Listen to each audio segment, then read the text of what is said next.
E aí galera, tudo bem com vocês?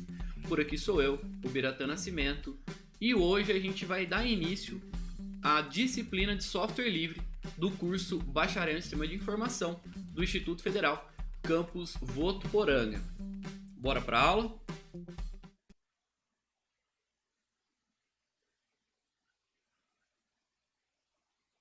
Muito bem, estamos aqui então com o nosso slide já aberto. Então a gente vai gravar essa aula aqui, né? Liberar para vocês, vamos debater sobre ela na próxima aula síncrona, mas a ideia é que todas as aulas elas sejam gravadas antecipadamente e disponibilizadas para que vocês possam ter acesso, estudar, anotar as dúvidas e vir para a aula síncrona e tirar essas dúvidas aí, a gente bater um papo e aprofundar um pouco mais. Beleza? Então, o nome da disciplina é software livre. Nada melhor do que iniciar a disciplina de software livre falando um pouquinho sobre o que é um software livre, né? As primícias, da onde que ele surgiu, por que que ele surgiu, qual que é realmente a ideia e a intenção de se ter ou de se desenvolver ou de se trabalhar com software livre. No início, né, nós tivemos aí em meados de 70, década de 70 e 80, um movimento de software livre e um pouco depois surgiu o projeto GNU. O movimento de software livre ele é algo um pouco mais ideológico que trazia ali algumas primícias para que a gente pudesse se defender de certa forma do avanço que vinha vindo de hardware e de software com softwares proprietários que manipulavam dados, né, que recebiam ali as informações, mas que necessariamente a gente não conseguia enxergar o que é que estava sendo feito dentro do software, né? Lembrando que quando a gente desenvolve um programa, as linhas de código elas são feitas, depois elas passam por um outro programa que é o compilador, para que ele se transforme num programa todo feito em linguagem de máquina para que o computador possa entender. Então a ideia do movimento de software livre era manter a possibilidade de que a gente pudesse enxergar o código, né, o código fonte destes sistemas e aí sim poder analisar, poder verificar, poder estudar esses códigos. Um pouco depois surgiu aí o projeto GNU, que praticamente ele tinha ali como base criar uma série de ferramentas, de aplicações, de softwares que pudessem ajudar no gerenciamento e futuramente dar corpo a um sistema operacional. Tanto o movimento do software livre quanto o projeto GNU, quem estava à frente dele é o Richard Stallman. Para apoiar esses movimentos, esses projetos, foi criada a Free Software Foundation e ela passou a dar total suporte para o projeto GNU. Aqui a gente tem o link para Free Software Foundation, essa é a logo, e aqui o link para o projeto GNU. Né? O GNU aqui é um GNU mesmo, né? Parece aqui um búfalo, e o nome desse animal aqui é um GNU mesmo. Então nós temos aqui os dois sites, né, para que vocês possam acessar. Esse aqui então é o Richard Stallman, ele é o cara que até hoje, né, ainda participa de todas as decisões, de todos os projetos. Ele tem ali umas falas um pouco ácidas, ele é bastante cético e é um ferrenho defensor do software livre. Né? Ele é contestado por muitos, mas ele mantém ali a sua ideologia sempre à frente ali. Ele tem assim essa cara de um pouco maluquinho e ele é realmente um doidão.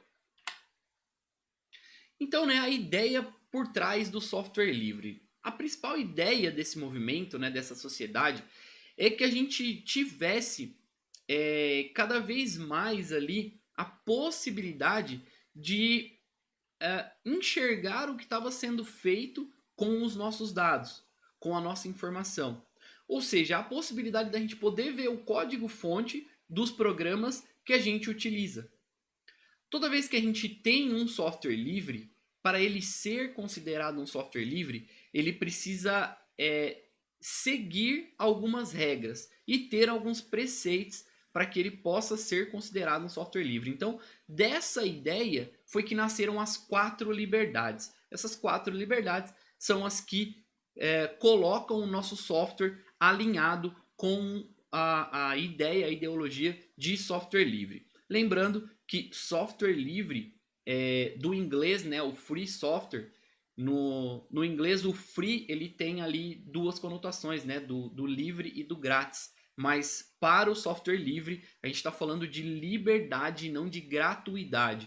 Então, quando a gente tem um software livre, não necessariamente a gente está falando de um software gratuito, ok? Então, quando se vê aí o termo de software livre, ele está mais atrelado ao free as a freedom. Então, ele tem a ideia de liberdade e não de gratuidade. Quando a gente vai trabalhar com programação, e a gente tem lá vetores, né, matrizes, no vetor a gente sempre tem a primeira posição de um vetor na programação é a posição 0. Então, por conta disso, a primeira liberdade é a liberdade 0, que é a liberdade de executar o programa como você desejar e com qualquer propósito. Então, a liberdade 0 é aquela liberdade que faz com que você possa usar como você quiser o software livre.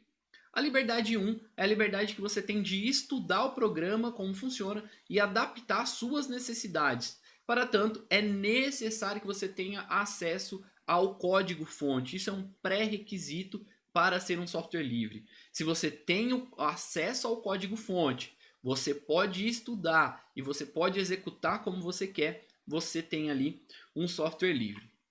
Não só nessas 2 liberdades, a gente tem ainda a terceira, né, que é a liberdade 2, que é a liberdade de redistribuir cópias de modo que você possa ajudar a outros. Então eu peguei um software livre e utilizei, ele foi bom para mim, então eu posso pegar esse software e redistribuir para a comunidade, para os meus amigos, para os meus parceiros, para as pessoas que trabalham comigo. Isso não é crime, está dentro das primícias do software livre. E a quarta liberdade, né, a liberdade 3, é a liberdade de distribuir as cópias de suas versões, né, das versões modificadas.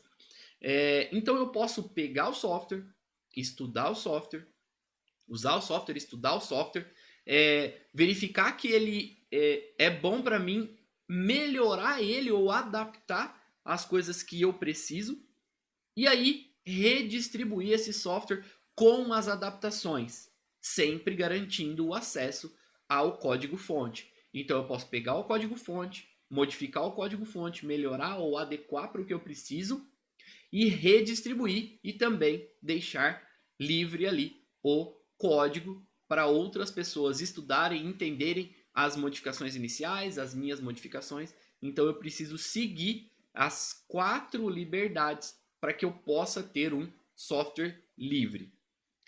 Cabe lembrar que a gente também tem uma outra qualificação, né, um outro tipo, que é o open source.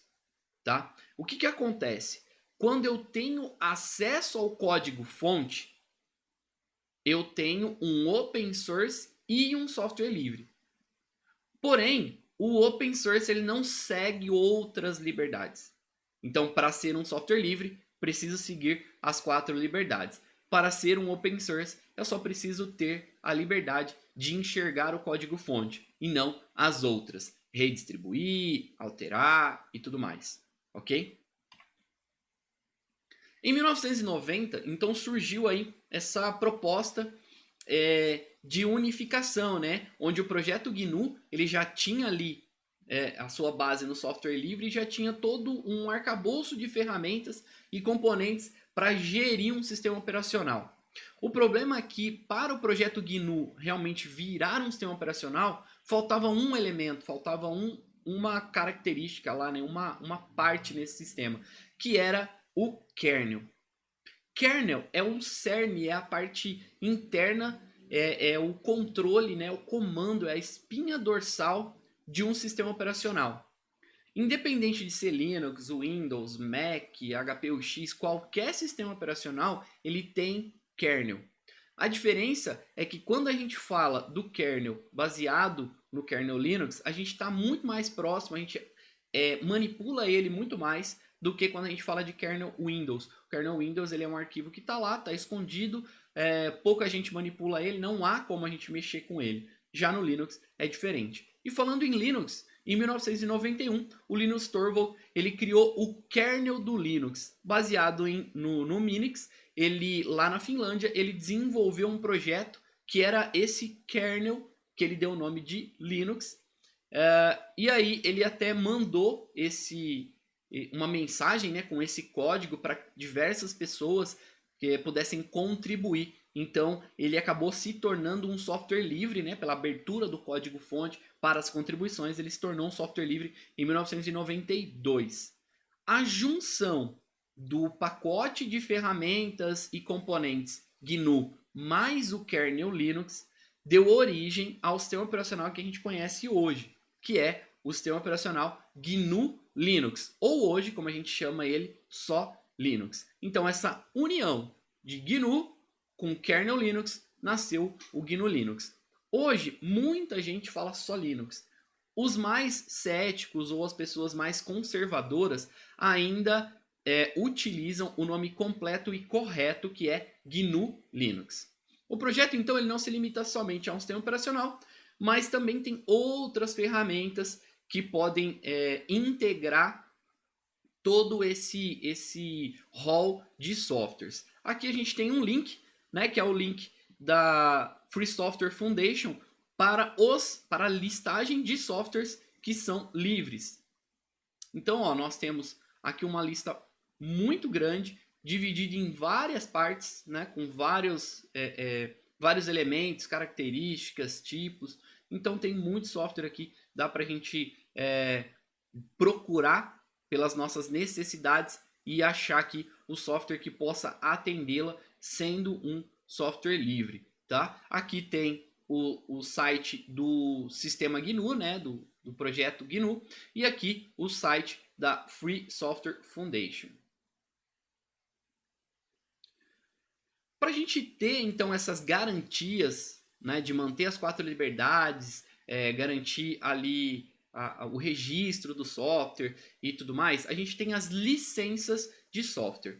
Tá? Então, essa licença, ela rege a distribuição dos softwares, documentações e tudo mais que tenham compatibilidade ali com o que a gente está distribuindo.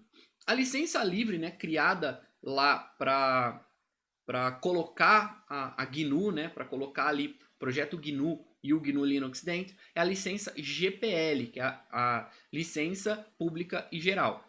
Então, essa licença hoje, ela está na versão 3, ela passou por diversas atualizações, incrementos de algumas regras, então hoje ela está na versão 3. Basicamente, a GNU GPL ela visa garantir essas 4 liberdades de software para manter sempre o software que está naquela licença como software livre, independente das modificações que venham posteriormente.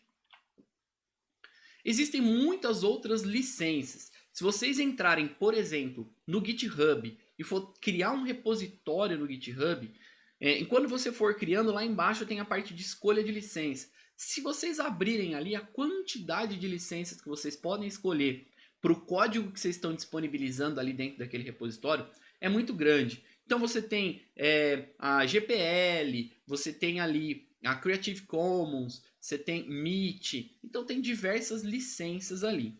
O interessante é que as licenças, elas podem ser totalmente compatíveis com a GNU GPL para manter o nosso software livre. Ela pode ser incompatível, mas manter o software como software livre, mas ela também pode ser uma licença totalmente incompatível, que é a licença que a gente tem geralmente de software proprietário ou softwares não livres. Para isso tem uma listinha aqui, né? São 3 links com as listas de licenças para vocês, só para que vocês tenham aí uma ideia. Então, as licenças que são totalmente compatíveis, a gente tem aqui a primeira, que é a GPL versão 3, a versão 2, aí eu tenho aqui a LGPL versão 3 e aí várias outras licenças, tá bom? Então tem um monte de licenças aí que a gente pode seguir, lembrando que eu tenho licenças que são totalmente compatíveis licenças que são incompatíveis, mas que ainda assim mantêm os softwares como livres, e as licenças que não são livres, geralmente para softwares proprietários, aqueles que não nos dá acesso ao código-fonte, que a gente só pega lá a informação empacotada, a gente não sabe o que está sendo manipulado ali dentro com a nossa informação. Beleza, pessoal? Então, essa aqui foi a aula de hoje, né? O nosso apanhado aí sobre o que é software livre.